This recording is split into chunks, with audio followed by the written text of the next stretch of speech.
People love to get paid, whether we're talking about active income or passive income, and dividend income is no different. However, most dividend ETFs or even individual dividend paying stocks, they pay out their dividends every single quarter.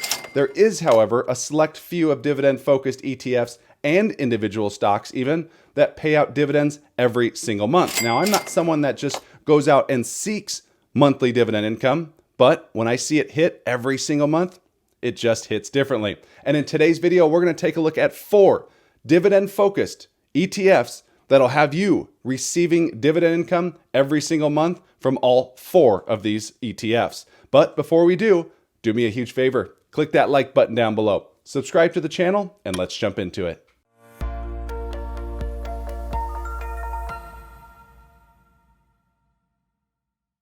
Hey everyone, Mark Roussin here, back for another video. As always, I'm a CPA and not a financial advisor, so please do not take this as financial advice. And before we begin, let me thank today's video sponsor, which is the Motley Fool. The Motley Fool has a ton of great resources and products available for investors of all different levels. And right now, if you go to fool.com/Mark, you could sign up to receive their 10 best stocks to buy right now. All right, let's jump back into our video, taking a look at not 1, but 4 dividend paying ETFs that pay out monthly dividends. Beginning with dividend ETF number 1, which is the JP Morgan Equity Premium Income ETF, also known as JEPI. JEPI is probably the most well-known monthly dividend-paying ETF, and it's really not all that old, as it didn't come about until 2020 in the midst of the pandemic. However, once investors started to understand and saw that huge yield it was paying, it caught fire and popularity grew like wildfire.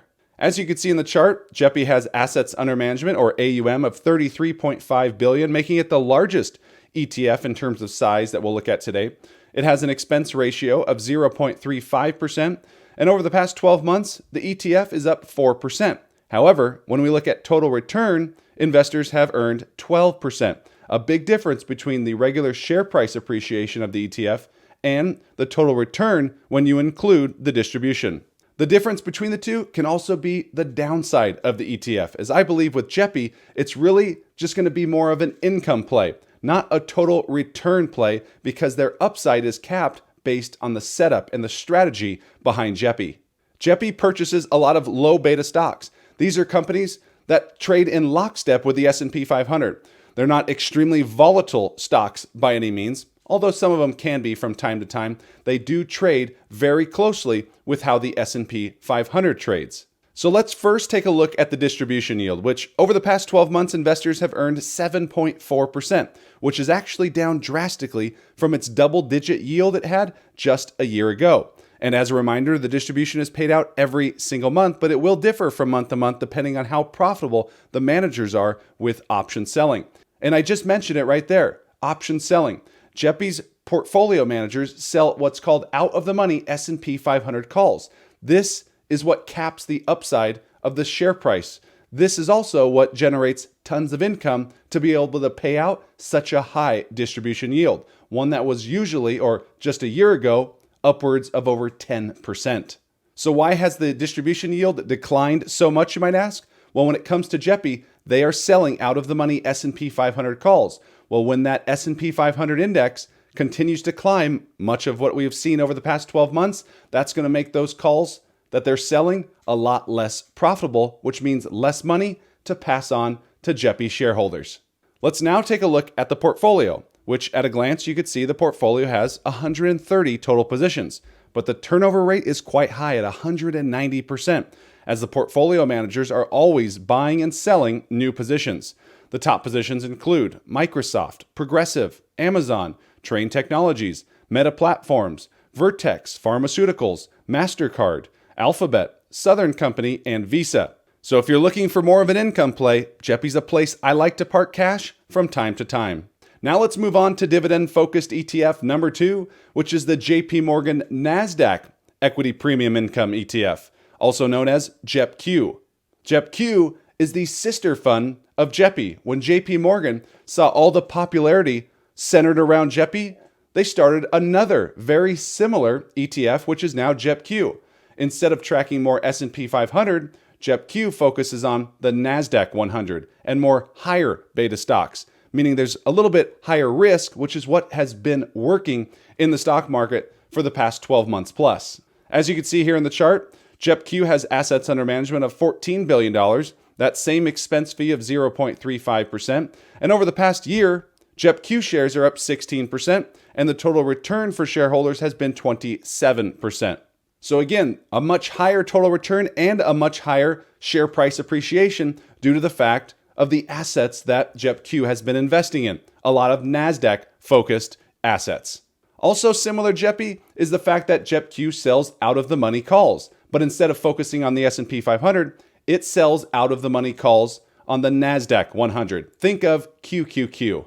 Now let's take a look at the distribution yield. And right now, investors have earned 8.75% over the past 12 months. But also like JEPI, that yield is down from the mid-double digits that were at 12 months ago, as you can see from this chart, when the yield was above a 12% distribution yield. Same goes for JEPQ.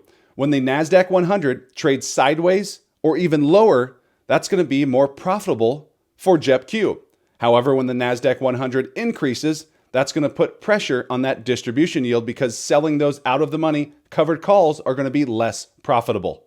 Now let's take a look at the portfolio, which at a glance, again, you could see that this portfolio has 97 total positions, but the turnover ratio is still high, but a little lower than JEPI at 162%. The top positions include Microsoft, Nvidia, Apple, Amazon, Alphabet, Meta Platforms, Broadcom, AMD, followed by 2 equity-linked notes. So again, if you're looking for a high income, even higher than JEPI, and more risk-focused on assets, NASDAQ 100 assets, then JEPQ could be a place to park some cash, at least short term. So now let's move on to our third ETF, which is the Invesco S&P 500 Low Volatility ETF, stock ticker SPLV. So now we're moving back to lower volatile stocks, focusing on the S&P 500 again, and this is more of an ETF that you would think of as a traditional focused ETF. No options trading is going to be taking place within SPLV. In fact, the strategy behind the ETF is to screen for the lowest 100 volatile stocks in the S&P 500 over the past 12 months, and that's how the ETF is put together. These positions change every single quarter. Looking here, you could see that the ETF has AUM of $7 billion, an expense fee of 0.25%, which is the lowest of the 4 dividend ETFs today. Over the past 12 months, the ETF has returned 6%, and on a total return basis, it has returned 8%. So again, much more of a traditional ETF. The share price appreciation combined with the dividend yield is really going to be the main difference between the share price performance and the total return performance. Speaking of the dividend, SPLV currently yields a dividend of 2.3% with a 5-year dividend growth rate of 7%. And yes, the dividend is paid out every single month. Lastly, let's take a look at the portfolio, where the top 5 sectors include consumer staples with 19% exposure, financials with 17.5% exposure, industrials with 17% exposure, utilities at 14%, and healthcare at 10%. Just looking at those top 5 sectors, it makes you think a lot more defensive plays. Let's take a look now at the top 10 individual positions, which include Berkshire, Republic Services, Coca-Cola, Walmart, Procter & Gamble, Roper Technologies, Colgate, Cencora, Marsh & McLennan, and TJ Maxx. In total, the ETF has 103 total positions, and the top 10 account for 13%. So with SPLV, you still get your monthly dividend income, but it's probably going to be an investor that's also looking for low volatile stocks. They don't want the big movements that you get from time to time when investing in higher volatile stocks or more risk-on type assets. Now let's move on to dividend ETF number 4, which is the Wisdom Tree US Large Cap Dividend ETF, stock ticker DLN.